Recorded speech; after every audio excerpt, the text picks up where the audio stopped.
Kalau misalnya kita bandingkan dengan Jerman, Jerman itu negaranya tuh yang pertama dia bukan negara kepulauan, ya kan? Negaranya tuh negara daratan yang artinya dari ujung Jerman barat dan timur Jermannya itu bisa dijangkau semua dengan kendaraan darat.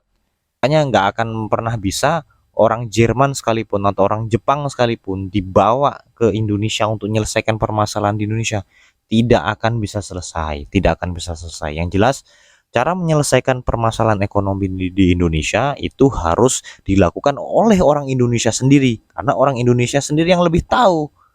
Seperti itu. Jadi jangan bawa pola yang ada di Eropa, di Amerika, di Asia Timur itu ke Indonesia, nggak bakalan cocok. Karena apa?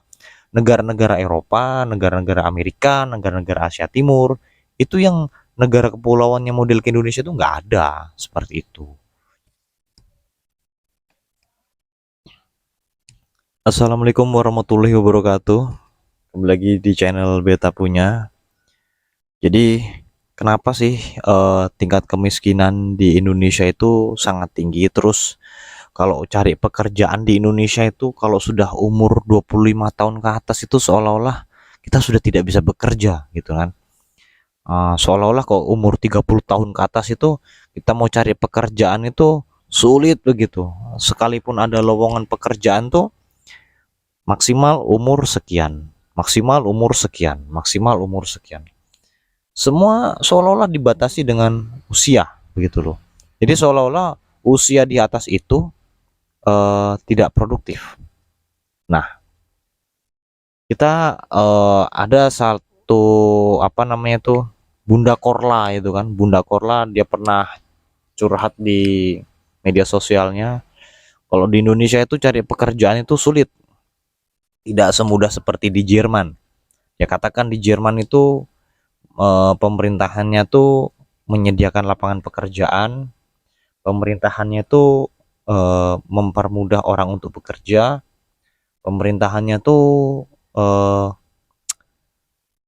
pokoknya mempermudah masyarakatnya lah begitu kan. Jadi kenapa di Indonesia ini sangat sulit?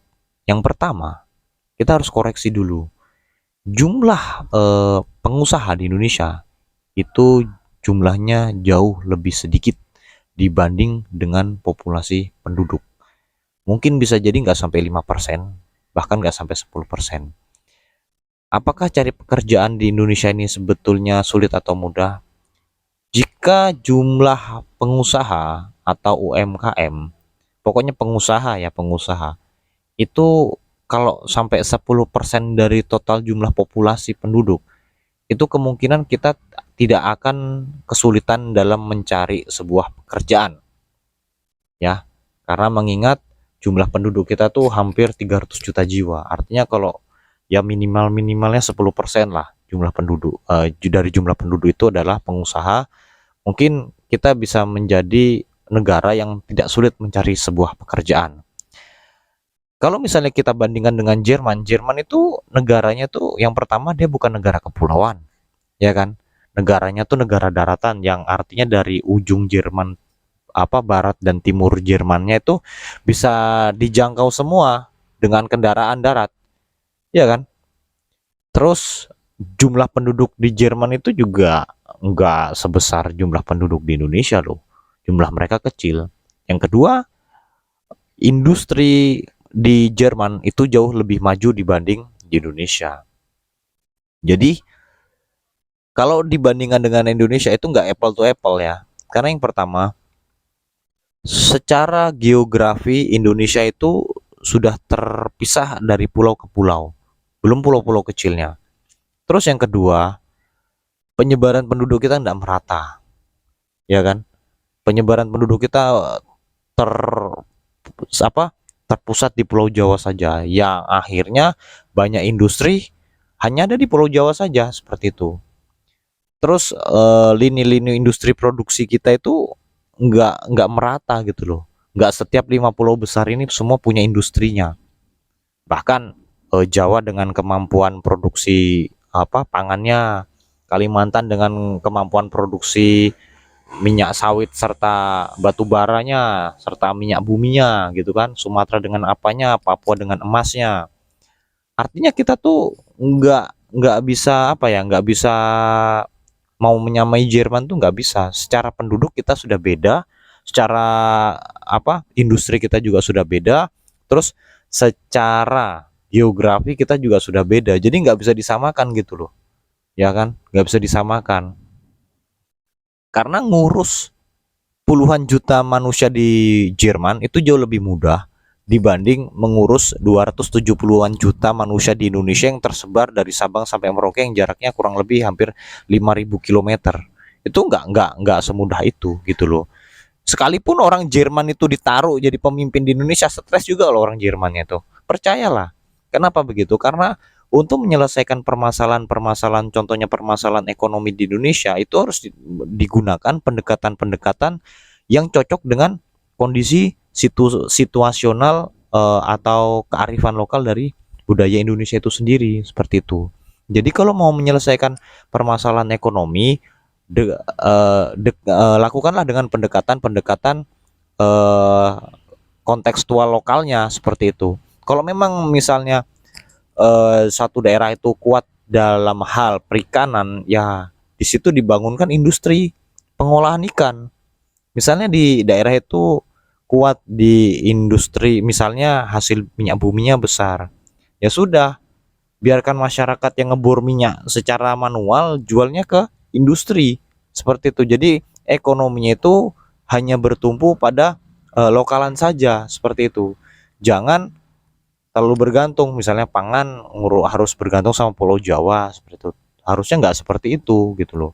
Harusnya misalnya pangan, Sumatera punya sentra pangan, Kalimantan punya sentra pangan, Sulawesi punya sentra pangan, Papua juga punya sentra pangan. Artinya, jika suatu saat satu daerah atau dalam kondisi bencana alam atau konflik, ya kan, konflik antar negara, kita tidak terlalu bergantung. Artinya negara kita bisa tetap utuh, seperti itu. Coba bayangkan kalau misalnya kita nih dalam kondisi perang nih kan, industri persenjataan itu hanya ada di Pulau Jawa saja. Dan misalnya yang diserang duluan itu misalnya pulau besar terlemah, misalnya Papua gitu kan.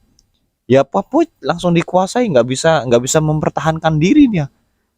Dia langsung dikuasai sama apa namanya itu pihak yang menginvasi, dan kita nggak bisa membebaskan, seperti itu.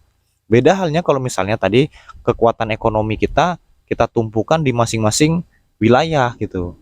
Yang tidak ada sektor pangannya kita kuatkan, seperti itu. Jika tidak ada sektor pangannya, mungkin kita bisa lihat sektor apa yang bisa mendominasi. Itu yang kita kuatkan. Harusnya begitu pendekatan pembangunan ekonomi di Indonesia. Jadi nantinya eh, pemerataan jumlah penduduk itu nggak terpusat hanya di Pulau Jawa saja. Jadi misalnya kalau misalnya setiap daerah pulau-pulau besar ini punya industrinya masing-masing, otomatis peningkatan ekonomi itu bisa bisa apa namanya itu bisa naik perlahan demi perlahan. Artinya harga beras yang ada di Pulau Jawa itu akan sama dengan harga beras yang ada di pedalaman Papua, seperti itu. Karena di Papua infrastruktur juga sudah dibangun, ya kan, tinggal sentra-sentranya lagi yang dihidupkan, seperti itu. Dan itu memang pada saat ini pemerintahan Indonesia pada saat ini tuh lagi fokus ke situ, seperti itu. Karena jika misalnya itu nanti tercapai di Indonesia tahun berapa gitulah ya, kita nggak tahu juga, ya mungkin kita akan jadi negara kuat, seperti itu. Jadi nanti tuh masing-masing wilayah, masing-masing apa namanya pulau besar itu bisa menghidupi dirinya sendiri tanpa harus bergantung keluar, seperti itu, keluar pulau, keluar daerah ya. Contoh seperti ini sekarang, Pulau Jawa, untuk menghidupi Pulau Jawa itu aja mereka harus mendatangkan batu bara dari Kalimantan, ya kan? Harus mendatangkan batu bara dari Kalimantan, dari Sumatera, dari Sulawesi untuk menghidupkan Pulau Jawa. Sementara Pulau Kalimantan juga punya loh masyarakat yang harus dihidupi, seperti itu, ya kan? Nah, contoh Kalimantan belum ada lumbung pangannya. Sumber pangannya dari mana? Kalau memang kita mau beras, buat sentra-sentra beras di situ, ya kan? Jadi di situ nanti ekonomi kita bisa tumbuh, ketahanan pangan kita bisa tumbuh, industri-industri bisa tumbuh di situ. Jadi kalau misalnya itu kuat masing-masing, wah insya Allah Indonesia bisa jadi negara makmur, walaupun nggak maju-maju amat secara teknologi, tapi ketika kita mau cari makan di Indonesia tuh nggak sulit seperti itu teman-teman, ya kan? Nah, jadi seperti itu. Itu hanya gambaran sedikit dari apa yang saya pikirkan tentang pemerataan pertumbuhan ekonomi di Indonesia. Jadi kalau misalnya UMKM kita tuh masih di bawah 10% ya kan, bahkan di bawah 5% dari total jumlah populasi, ya mohon maaf, bakalan kesulitan kita cari kerja di Indonesia. Ditambah lagi hanya perusahaan-perusahaan atau orang-orang yang bisa mempekerjakan sesuai dengan standar yang dia sudah tetapkan, seperti itu. Makanya nggak akan pernah bisa orang Jerman sekalipun atau orang Jepang sekalipun dibawa ke Indonesia untuk menyelesaikan permasalahan di Indonesia, tidak akan bisa selesai, tidak akan bisa selesai. Yang jelas, cara menyelesaikan permasalahan ekonomi di Indonesia itu harus dilakukan oleh orang Indonesia sendiri, karena orang Indonesia sendiri yang lebih tahu, seperti itu. Jadi jangan bawa pola yang ada di Eropa, di Amerika, di Asia Timur itu ke Indonesia, nggak bakalan cocok. Karena apa?